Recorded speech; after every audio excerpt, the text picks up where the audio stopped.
ગુજરાતનો આવાજ।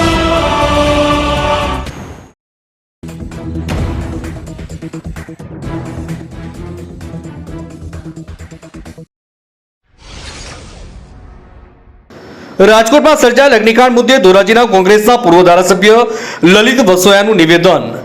લલિત વસોયાએ અગ્નિકાંડ બાબતે સરકાર અને રાજકોટના અધિકારીઓ પર અનેક સવાલો ઉઠાવ્યા। લલિત વસોયાએ કહ્યું કે ગેમ ઝોનમાં લાગેલ આગ બાદ તાત્કાલિક કાટમાળ કેમ હટાવી દેવાયો? કાટમાળ હટાવવાની કામગીરી પર વસોયાએ ઉઠાવ્યા અનેક સવાલો। લલિત વસોયાએ એમના નિવેદનમાં કહ્યું કે જવાબદારો સામે કાર્યવાહી થવી જ જોઈએ। અધિકારીઓની કામગીરી શંકાશીલ, ત્યારે લલિત વસોયાનું આ નિવેદન સામે આવ્યું છે। હજુ કેટલાક લોકો લાપતા છે અને તંત્ર દ્વારા તાત્કાલિક ધોરણે ગેમ ઝોનનો કાટમાળ હટાવી દેવામાં આવ્યો। રાજકોટના જવાબદાર અધિકારીઓ આમાં જવાબદાર આરોપીને છાવરવા માટે થઈને ગેમ ઝોનના કાટમાળને તાત્કાલિક હટાવી નાખ્યો। ધોરાજીથી અલ્પેશ ત્રિવેદીનો રિપોર્ટ।